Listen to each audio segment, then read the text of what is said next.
Salam sehat dan salam serviam untuk kalian semua, para siswa-siswi yang terkasih.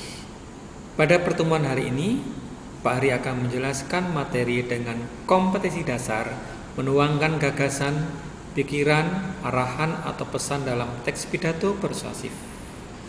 Adapun penjelasan yang akan saya sajikan ialah bagaimana cara atau langkah-langkah untuk menyusun pidato persuasif. Berikut penjelasannya. Langkah-langkah menyusun teks pidato persuasif. Ini saya sajikan dalam bentuk diagram supaya memudahkan pemahaman kita dalam menentukan langkah-langkah atau mengingat langkah-langkah menyusun teks pidato persuasif. Yang pertama, kita mulai dari memilih dan menentukan topik. Yang kedua, menentukan tujuan pidato persuasif. Yang ketiga, mengumpulkan data untuk mendukung argumen atau alasan. Yang keempat, menyusun kerangka pidato. Dan yang kelima, pembahasan dengan mengembangkan kerangka pidato. Lalu bagaimana penjelasan untuk 5 langkah yang ada ini? Baik, dalam tayangan berikutnya akan saya sajikan penjelasannya. Nah, ini penjelasannya. Langkah-langkahnya yang pertama, langkah-langkah untuk penyusunan teks pidato persuasif yang pertama, itu lengkapnya kalau saya sajikan demikian. Yang pertama, memilih dan menentukan topik yang akan ditulis. Usahakan memilih dan menentukan topik yang benar-benar dikuasai agar tidak kehabisan bahan untuk mengembangkannya menjadi sebuah teks yang utuh. Topik ini sekali lagi ditekankan harus benar-benar dikuasai. Ya, topik adalah pokok bahasan atau pokok pembicaraan yang kita tentukan untuk dikembangkan menjadi sebuah teks yang utuh. Topik itu harus bersifat up to date atau aktual, sehingga benar-benar nanti sesuatu yang kita sampaikan ini bermanfaat bagi audiens. Baik, lalu yang kedua, menentukan tujuan pidato persuasif.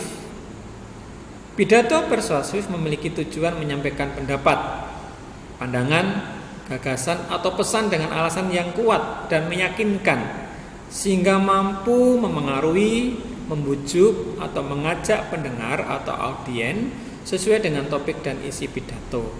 Dengan tujuan yang jelas dapat ditentukan arah tulisan tidak menyimpang dan salah arah. Ini tujuan yang perlu kita tekankan atau perlu kita tentukan. Sehingga tujuan itu bisa memberikan daya pengaruh, daya yang bisa menciptakan keyakinan bagi audien, sehingga audien ataupun pendengar ataupun pembaca teks pidato persuasif itu bisa terpengaruh untuk mau melakukan apa yang kita inginkan dalam tulisan kita. Kemudian langkah yang ketiga, mengumpulkan data untuk mendukung argumen atau alasan.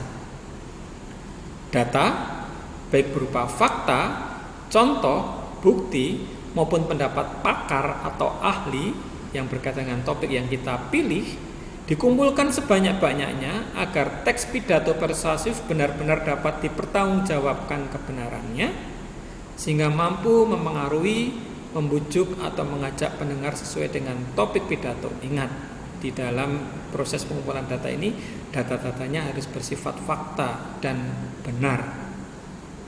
Ya, artinya benar itu tidak berdasarkan penilaian subjektif dari orang lain atau pakar, tapi sungguh bisa memberikan suatu data-data atau bukti ilmiahnya logis dan bisa dipertanggungjawabkan. Sehingga pembaca atau audien dari teks pidato persuasif kita itu sungguh-sungguh bisa mempercayai lalu terpengaruh untuk mau melakukan sesuai dengan topik pidato yang kita sampaikan dan tujuan yang kita tentukan.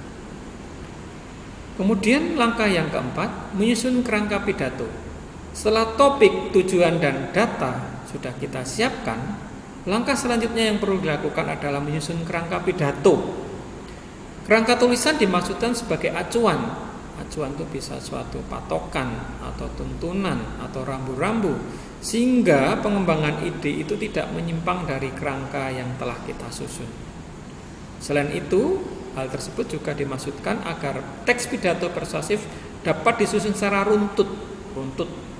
Ya, runtut itu berarti selengkap ya dari langkah yang pertama untuk kerangka pidato, unsur yang pertama, struktur yang pertama, kedua, ketiga itu secara runtut ya, dan sistematis, tersistem ya, terpola dengan baik, tidak melompat, tidak keluar dari kerangka yang ada ataupun ada sesuatu yang dihilangkan, sehingga dari keseluruhan itu maksud yang kita sampaikan bila ada sesuatu itu keluar atau menyimpang atau hilang, maka keutuhan informasi yang kita sampaikan dalam teks pidato persuasif tidak bisa diterima dengan baik, sehingga tujuan yang ada itu juga tidak bisa kita capai.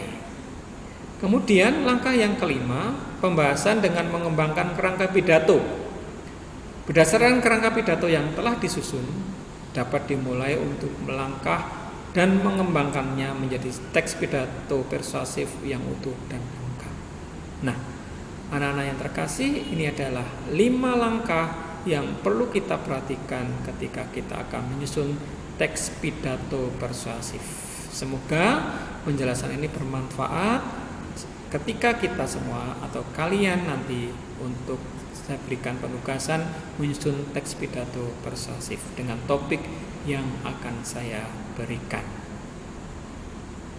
Terima kasih, semoga bermanfaat penjelasan ini dan selamat melanjutkan aktivitas selanjutnya. Terima kasih.